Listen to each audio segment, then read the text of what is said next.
I never meant to cause you any sorrow.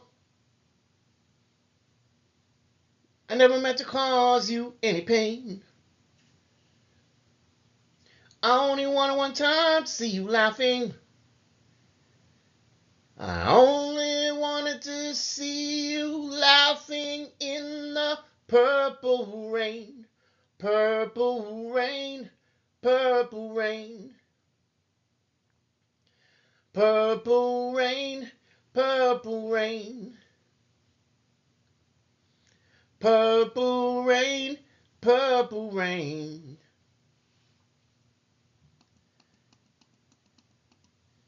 I only wanted to see you bathing in the purple rain. I never wanted to be your weekend lover. I only wanted to be some kind of friend. Hey, I could never steal you from another. Such a shame our friendship had to end. Purple rain, purple rain. Purple rain, purple rain.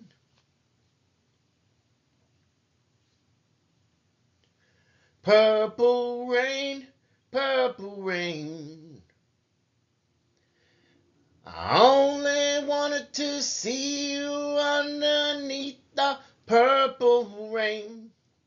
Welcome to another exciting episode of the Unrelenting Alchemist, all spiritual all the time. God created us. A piece of God is in each of us, and a piece of us makes the oversoul. We live lives to learn grand lessons. No matter how tough things get, never forget you are eternal. We are here for a time, and then we move on to new lessons. The title of today's episode is Project MKUltra, a deep dive into the CIA's covert mind control experiments. The Cold War was not merely a geopolitical standoff, it was also a psychological and ideological battlefield. Amid fears of communist brainwashing and psychological warfare, the United States Central Intelligence Agency, also known as the CIA, launched one of the most secretive and ethically controversial experiments in American history, Project MKUltra.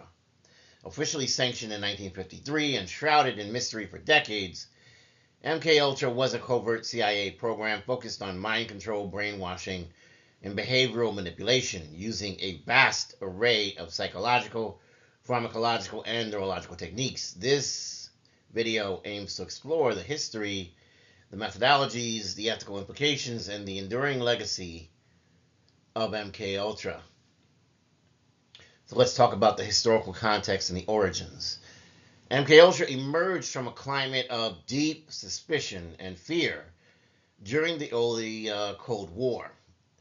The U.S. government at the time was alarmed by reports that the Soviets, China, and North Korean forces were using mind control techniques on captured U.S. soldiers during the Korean War, and thus they launched their own series of covert projects under the Office of Scientific Intelligence. And when I say covert, during that time period, it actually used to be the word covert.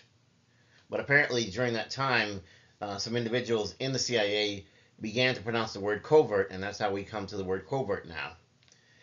Fascinating little historical tidbit there. So the project now was under the Technical Services Staff, the TSS, later known as the Technical Services Division. Dr. Sidney Gottlieb, a chemist and CIA operative, was appointed to oversee the program, initially intended to develop defensive strategies against foreign psychological manipulation. MKUltra soon evolved into an offensive research project with goals of altering human cognition, erasing memories, and even creating programmable assassins, as it were. So what were the covert or covert goals and objectives? Well, the stated goals of MKUltra were both broad and quite insidious. The first was to develop mind control techniques to extract information from resistant subjects, to influence or control the behavior of certain individuals, to create even amnesia and manipulate memory itself, to discover which drugs and methods could be used to easily facilitate truth serum interrogation, and to explore the feasibility of using hypnosis as well as subliminal suggestion. The investigation of these methods for this covert or covert influence was to see if they could target foreign leaders. These objectives represented a disturbing expansion of Cold War intelligence tactics. Rather than solely focusing on traditional espionage or surveillance, MKUltra ventured into the uncharted and ethically precarious territory of manipulating the human mind. Of course, keep in mind this isn't that long after the Tuskegee experiment, so we have had quite a bit of examples of unethical experimentation. There were 149 sub-projects, of which many were contracted out to universities, prisons, hospitals, and private institutions under the fake names or false premises that were given to them to hide this from the public. The experiments were conducted from pharmacological to psychological, and they were often performed without the informed consent of the participants. Psychology and psychiatry was at a different stage at this point in U.S. history. The most infamous drug associated with MKUltra is lysergic acid, which is, as you know, LSD. And so laboratories in Switzerland and psychiatrist Dr. Ewan Cameron helped the CIA to view this LSD as a potential agent for disrupting consciousness. So they administered it to mental health patients, prisoners, military personnel, and civilians, many times unknowingly and without their informed consent. In some trials, the subjects were kept in isolation or subjected to continuous LSD dosing over extended periods. Other drugs tested included mescaline, psilocybin, barbiturates, amphetamines, heroin, morphine, and even combinations that were used to break the mind if possible. They also looked towards hypnosis and suggestibility. Researchers were experimenting with hypnosis to increase suggestibility, retrieve repressed memories, and possibly control post-hypnotic behavior. The CIA sought to determine if a hypnotized person could be made to commit acts against their own moral code. Studies included combining hypnosis with drugs to test synergistic effects. This also then led to experiments with sensory deprivation as well as isolation. Inspired by Canadian psychologist Donald Hebb, researchers employed sensory deprivation chambers to observe the effects on the human psyche. Subjects reported hallucinations, extreme anxiety, and even psychological breakdowns after prolonged deprivation. The CIA considered whether sensory isolation could in fact weaken resistance to interrogation. There was also the use of electroconvulsive therapy, ECT, which under Dr. Ewan Cameron's infamous psychic driving experiments at the Allen Memorial Institute in Montreal, patients were subjected to high-dose electroshock therapy combined with drug-induced comas. This is all extremely alarming, as you know, but the truth hurts and we need to talk about it. Patients were forced to listen to repetitive recorded messages, sometimes for weeks, intended to overwrite their personalities. Many were permanently damaged or psychologically destroyed after these tactics. Let's talk about the covert field tests, or covert field tests, as it were. The CIA conducted real-world tests of drugs and behavior-altering substances in public settings without the knowledge of their subjects. In 1953, Dr. Frank Olson, a CIA scientist, died under suspicious circumstances after being dosed with LSD without his knowledge. So he's a scientist working for the CIA, and even he was tested on. This led to a mysterious defenestration from a hotel room. And if you don't know the word defenestration, it usually has to do with throwing someone out of a window. CIA operatives administered drugs to unsuspecting individuals in bars, brothels, and subway stations to study behavioral reactions. Key figures and institutions involved included numerous individuals across many institutions, sometimes unwittingly. For example, Dr. Sidney Gottlieb is a name I've mentioned already, and he was the chief architect of MKUltra, whose expertise in poisons, neurotoxins, and hallucinogens shaped the direction of the program. Another name I've mentioned repeatedly so far is Dr. Ewan Cameron. He was a Scottish psychiatrist who conducted some of the most brutal experiments in Canada, including memory erasure and psychic reprogramming. There was also Dr. Harold Abramson and Dr. Louis Jolyon West. These were noted medical doctors who were involved in very serious LSD and hypnosis experiments. In terms of institutions, over 80 institutions were implicated, including Harvard University, Stanford, Yale, and the University of California. The ethical violations and the legal fallout that followed were extreme. MKUltra blatantly violated virtually every ethical standard in research, including the Nuremberg Code, which had just been established after World War II to prevent the repetition of Nazi-era medical atrocities, yet how quickly we turn to the tactics of the people we condemned. There was this lack of informed consent, which in many cases subjects had no idea they were being experimented on.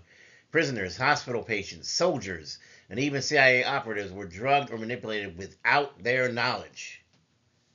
Psychological and physical harm. Many test subjects were left with long-term psychological damage, addiction, or physical harm. At least one death, Dr. Frank Olson, is definitively tied to the program, though others are suspected. There was, of course, destruction of evidence. In 1973, as the Watergate scandal unfolded, then CIA Director Richard Helms ordered the destruction of most MKUltra records. Only about 20,000 documents survived, found in a financial archive in 1977, due to a clerical error. In other words, these documents are supposed to have been destroyed, but they were not, and there are at least some evidence that we have, but the rest were destroyed. Exposure and investigations. Well, MKUltra might have remained in the shadows if it were not for a series of public disclosures and Senate investigations. In 1975, we had the Rockefeller Commission, which launched under President Gerald Ford. And the commission aimed to investigate abuses by the CIA. It was at this time that it uncovered disturbing details about MKUltra's scale as well as impact.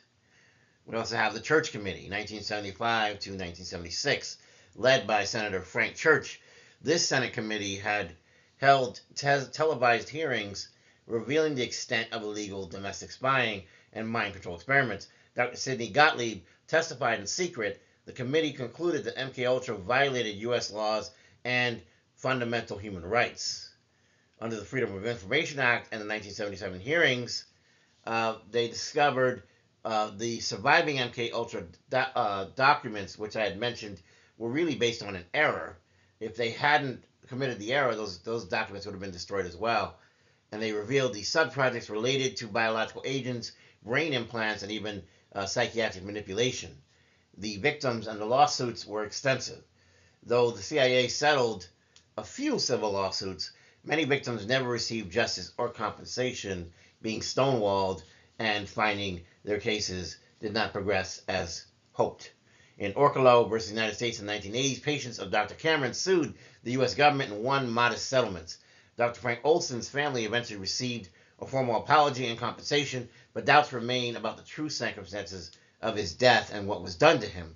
Many records remain classified, and the identities of numerous victims are still unknown, which is highly unusual considering the fact that a lot of these documents would eventually at some point come into public release.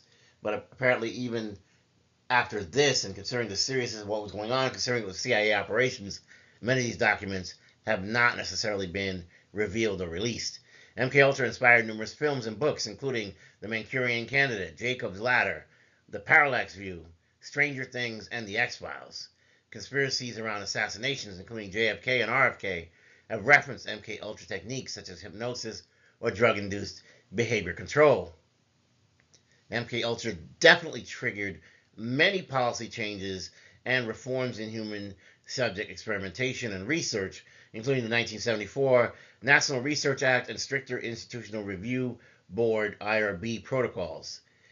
Intelligence agencies became subject to greater congressional oversight through bodies like the House Intelligence Committee and the Senate Select Committee on Intelligence, as we realized that there was just too much that was going on, that we had a lot of blood on our hands as a country. Although officially ended, fears about the psychological manipulation and secret government experiments still persist to this day. Some researchers argue that the ethical breaches of MKUltra created a blueprint for future covert operations or covert operations, especially those involving surveillance, behavior prediction, as well as neurotechnologies. There are also a lot of philosophical and moral reflections that came out of this. MKUltra confronted us with questions about the limits of state power, the ethics of scientific research, and the role of secrecy in a democracy. Should national security ever justify experiments on unconsenting humans? What happens when science is untethered from morality? How do we ensure transparency in agencies which have been tasked with protecting the public? In grappling with MKUltra, we confront the shadow side of modern governance, a place where fear overrules ethics and the human mind becomes both a weapon and a battlefield. In conclusion, I would have to say that Project MKUltra stands as one of the most harrowing examples of ruthless government overreach and incredibly horrendous scientific abuse in American history.